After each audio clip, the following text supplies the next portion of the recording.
Hello everyone, welcome back to Rolling Solo. My name is Adam Smith, and in this video we are going to take an in-depth look at all the components that come inside the game Architects of the West Kingdom, published by Garphill Games. Architects of the West Kingdom is set at the end of the Carolingian Empire circa 850 AD. As royal architects, players compete to impress their king and maintain their noble status by constructing various landmarks throughout his newly appointed domain. Players will need to collect raw materials, hire apprentices, and keep a watchful eye on their workforce.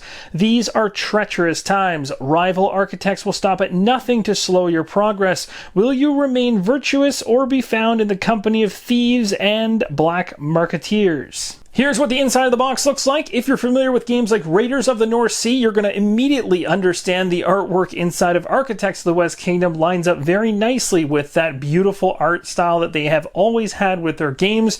It looks fantastic. You can even see the individuals behind the graphics and layouts right there. Now, the one thing I want to mention to you is the fact that they released recently for Raiders of the North Sea, which is another one of their games that is truly beloved in the solo community. They released an app on Google Play as well as iOS, allowing you to have the solo variant for the Raiders of the North Sea on your phone. Now, they do have the actual Raiders of the North Sea game on the phone, but for those of you that really want to play that game on the table, but play it in a solo capacity, you used to have to go and find a solo variant deck that was very hard to find and was actually marked up quite high on most third-party sites. But now they've released those deck of cards inside of a separate app, which only costs a couple bucks, much cheaper than actually printing the physical cards yourself or even doing a print and play for them. And honestly, it's completely worth it. You'll be able to play Raiders of the North Sea in a solo fashion using your phone and the game right on the table. But let's get back to Architects of the West Kingdom and check out the rulebook. Inside the rulebook, you're going to find an introduction, the aim of the game, the components listed out, and if you're familiar with any of their productions before, their rulebooks typically follow a similar flow, look and feel, and I always enjoy reading these books. They're very well written.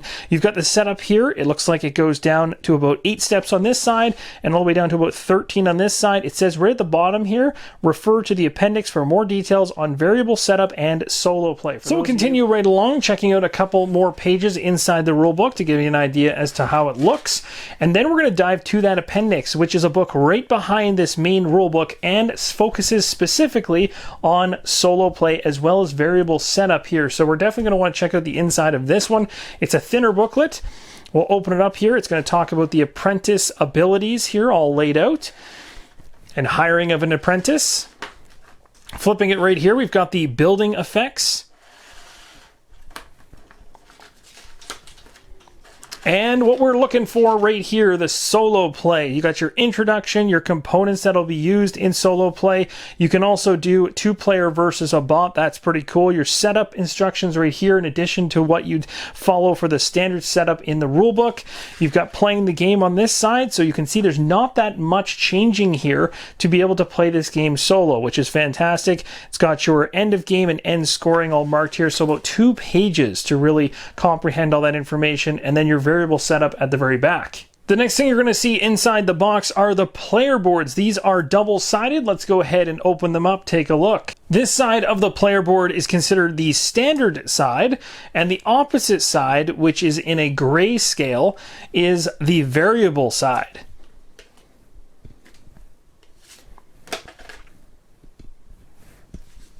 For example, you can see a number of the colored ones here on their variable side. Here we have 50 tokens that represent silver. And underneath that, we find the game board itself. Let's go ahead and unfold this, take a look at it at a high level. As promised, here is a high-level top-down view of the main game board. It is absolutely beautiful, and as you'll notice, the illustrations and art design follow exactly the same look and feel as what you saw on the game box in the rulebook, and as you soon will see inside the cards, there's a number of different locations on the board that are depicted for different icons, different templates for different tokens to sit on. But again, this is a worker placement game, so you'll be moving to these different locations like the King's Storehouse, Silversmith, the Quarry, in order to obtain or do actions. Moving further into the box, you're going to find yourself some more of these bags that you'll be able to organize all your tokens inside of, but inside of this particular copy, being that this is the Kickstarter version, there might be some different types of components in terms of quality. There are 30 tokens that represent marble in the game. There are 100 wooden meeple workers inside of this game, as well as 10 player markers. I'm showing you just the red ones here in my hand for an example, markers on the far right and the meeples on the left.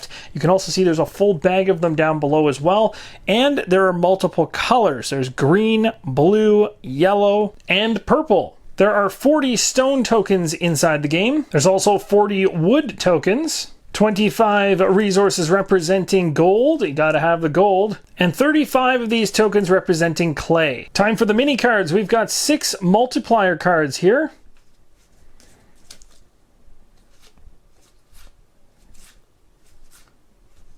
$10 black market cards,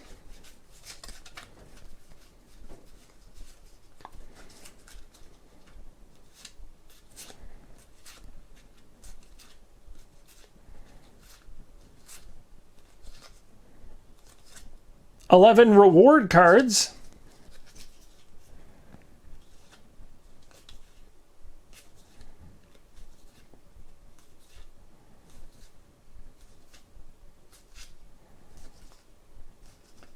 and lastly, for the mini cards, we have the debt cards. They have the exact same back across all of the cards, and the opposite side is the same across all the cards. Let's check out some of the larger size cards in the box. We've got the solo play card right here, a reference for the rules. That's awesome. I love seeing that. On the opposite side, the solo play setup summarized as well. Very handy. 2-player versus a bot rules right here.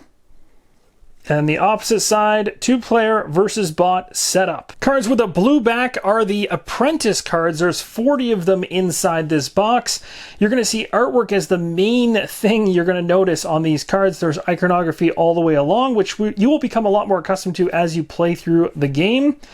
And you'll notice that the artwork does repeat itself. However, iconography is changing across those cards as we go along. Doing my best not to cover up the bottom, but sometimes I can't help that. I've always appreciated the artwork in these games. They're really well done, and everything jives and looks uniform across the board.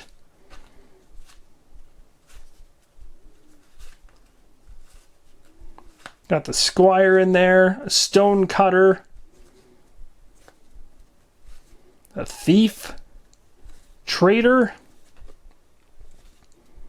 trickster, and the woodcutter. This green deck of card is 40 building cards. There's quite a few of those going on this one.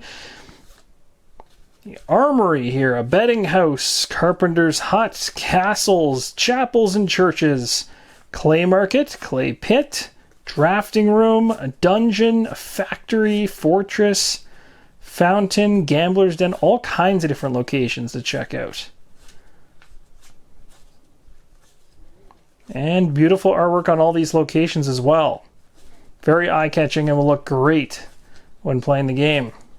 Smithy, Stone Market, the Tavern, Thieves' Den, Trading Post, Treasury, University, the Watchtower, the Well, and lastly the Wood Market. Now for solo players, this is going to be the key deck of cards right here. They're called the Scheme deck. It's also got a nice beautiful back on it. We'll flip it over, and this is going to be the deck you're going to be using or is called upon when playing solo. We got the Black Market here and a whole bunch of different things happening at each of these locations. At guardhouse locations, Guild Hall, King's Storehouse, Tax Stand, the Town Center,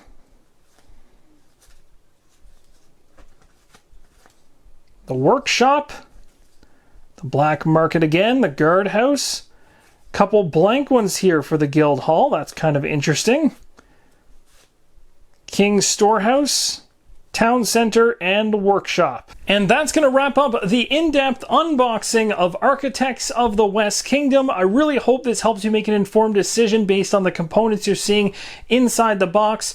Thank you guys so much for watching, and as always, keep on rolling solo.